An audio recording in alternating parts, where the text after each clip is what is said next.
Hi guys, so today I'm making a first impression of this Sephora CC cream. This is the Correction and Radiance cream with SPF 30. This product is still sealed, so I'm going to open it and apply it on my face for the first time today. We'll see the coverage of this and the finish that it gives. And then I'm going to wear it throughout the day for a few hours and check back in to see how it was and its lasting power. I was very intrigued by this product because it has a lot of different claims. It says it evens out, hydrates and brightens. It's supposed to make your skin very glowy and healthy, and this seems like a perfect product for me because it has SPF 30. So for the most part, for England, SPF 30 is more than enough, so I wouldn't have to worry about putting any additional SPF underneath this. But I'm kind of worried about the coverage of this, just because I'm so used to my full coverage foundations, and as usual in these types of videos, I'm going to apply this with a beauty blender on one half of my face and then with a brush on the other half of my face. I bought the shade number 23 Natural Beige, and says Y in the brackets. I presume it means yellow undertone, which I hope I am yellow undertone. I'm not neutral or pink, I'm yellow, so I really hope this is yellow undertone. They didn't actually have a tester of this shade. They had different testers of other shades, but they didn't have a tester of this shade. I don't know why. So I just really hope this will match me, but we'll see. So that's how it looks when it's open. Let's see if this is sealed or not. Yes, it is sealed. So let's open it up.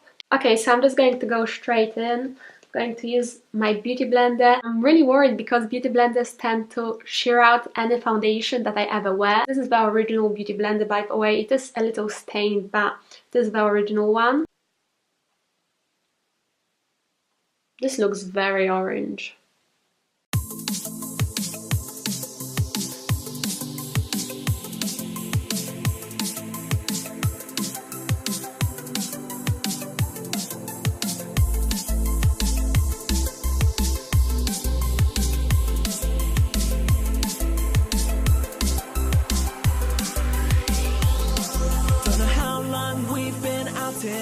And these nights are getting shorter, like a energy I'll conquer.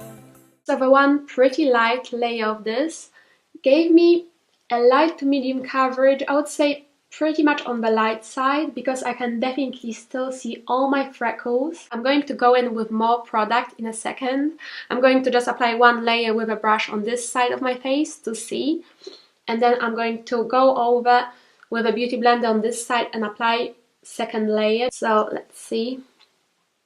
I'm going to apply some on this brush and then rub that in. In my soul, this is real. These nights are getting shorter. In my soul, this is real.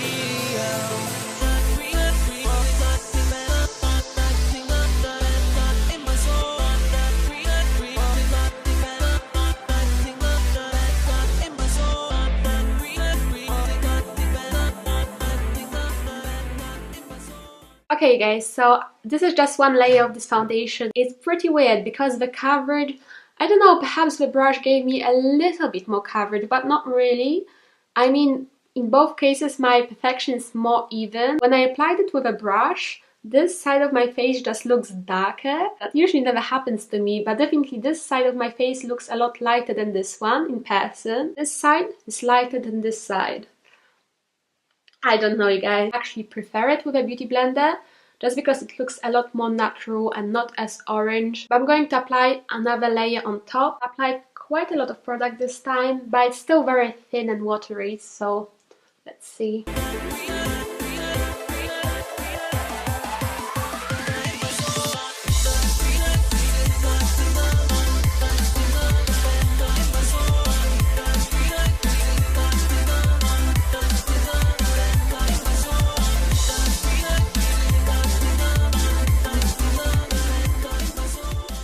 The second layer definitely gave me a lot more coverage. I'm actually really impressed with it.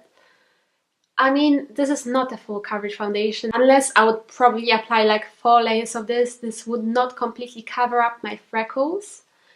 But they are definitely reduced with this second layer.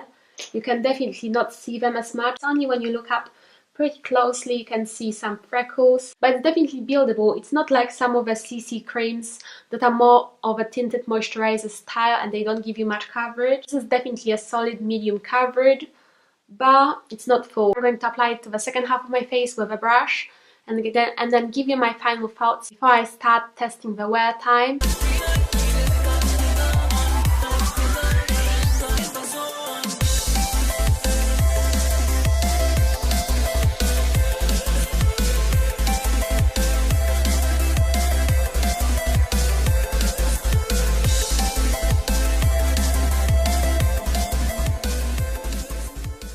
I definitely can see that this half of my face is significantly darker than this half of my face, which is slightly weird. I know this cream is technically darker than my skin tone, however when I put it down my neck, I don't think it looks that much different compared to my actual skin color. I think it's just a lot darker than my neck, but as long as I put some on my neck, I don't think it looks too bad. However, I don't think I could go outside looking like this, with this half of my face just looking a lot more orange, because it's not just darker, it's a lot more orange. So I am going to take my beauty blender and share this product out on this half, just because I want to be able to wear it out without looking a little strange. I don't know, this never happened to me before, but this is a lot more orange on this half of my face. What you guys think about the coverage? I think it's very decent for a CC cream. I can definitely see myself wearing this. However, by all means, I would use concealer underneath my eyes. I tried to build this product up underneath my eyes because I have dark under eye circles. However, I couldn't get my desired coverage. The thing that I really love about this foundation is the fact that you don't have to set it.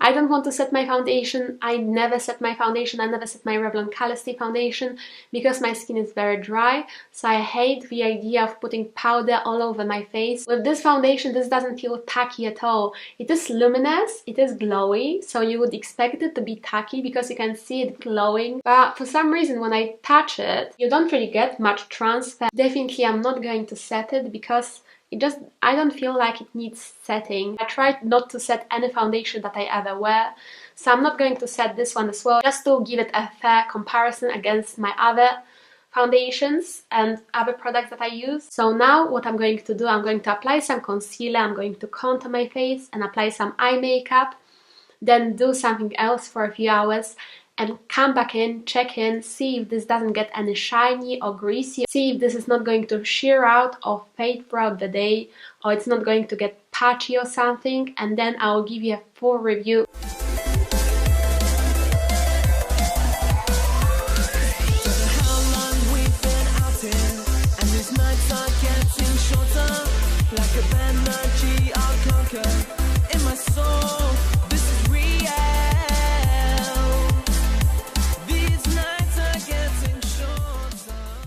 Okay guys, so it's been around 7 hours, so I thought this would be a perfect time to check back in and give you my final thoughts about this foundation. So first of all, when I applied my makeup on top of it, it went really smoothly, really nicely. I didn't have any problems with my powders blending. It's not a tacky foundation, so my contouring shades and my highlighter all blended out very nicely. When it comes to the color, it definitely oxidized. It definitely oxidized to a browner color, slightly more orange, but mostly just like a darker browner color. But definitely it did go a little darker, but that's the case with many foundations, with many base products, and a lot of them go a lot darker than this one. When it comes to the dewiness, I feel like this got even more dewy than it was initially. Now you have to remember, I have very dry skin. I don't get naturally shiny ever. I don't get shiny in the T-zone. I don't get shiny in general, so this is not really shiny, this is just dewy and glowy, and I like that because my skin is dry. But I think most people with oily skin types would prefer to wear mattifying powder on top of this, because I feel like I'm looking very dewy, and for someone who doesn't have any natural shine or grease to my face, it's unusual to look this glowy, but I like it. I think the staying power of this is actually very decent. I don't think it looks any sheerer than it did before, which is a great plus for me because I was worried about this looking patchy after that many hours, but that's not the case with this foundation. Also, this didn't set in my smile lines. How crazy, none of my other foundations that I own would not set in my smile lines. I have a little creases underneath my eyes, but that's from my concealer, because as I said before, I did apply some concealer underneath my eyes because I didn't think this product covered enough of my dark circles, and I do have some creases underneath my eyes, but when it comes to my smile lines and my forehead, I have no creasing. This doesn't settle into my lines at all, which is again a big plus for me. However, one con of this product that I can definitely say, this is the case with all dewy foundations for me, all glowy and dewy foundations. I love them, don't get me wrong, but if I don't use my IT Cosmetics Bye Bye Pores powder, they make my pores look larger and more visible, so I can definitely see my pores more than when I initially applied the CC cream, and also they are more visible than when I wear my Revlon Color Stay. So even though my smile lines are a lot less visible and they don't crease, whereas with Revlon Color Stay my smile lines crease, my pores are more visible. Yeah, I think that's my major complaint. However, I'm very impressed with the fact that this didn't rub off, this didn't become patchy, or this didn't sheer out. I really like it. I think I'm going to continue to use it. I wish I've gotten a shade lighter, especially because it oxidizes. It makes your skin look so glowy, but my skin doesn't feel heavy at all. I know this might not have as full of a coverage as Revlon Color Stay. However, Revlon Color Stay has been reformulated and it breaks me out if I wear it for a few days in a row. Other full coverage foundations clog your pores. It might not be for people who only wear full coverage foundations, and it might not be for people who get really shiny and don't like dewy glowy finish, but for people like me, I actually love it. Okay, you guys, so that is the end for this video. Thank you so much for watching. I hope you enjoyed. If you didn't, please like it and subscribe to me if you're not already, and I will see you in my next one. Bye!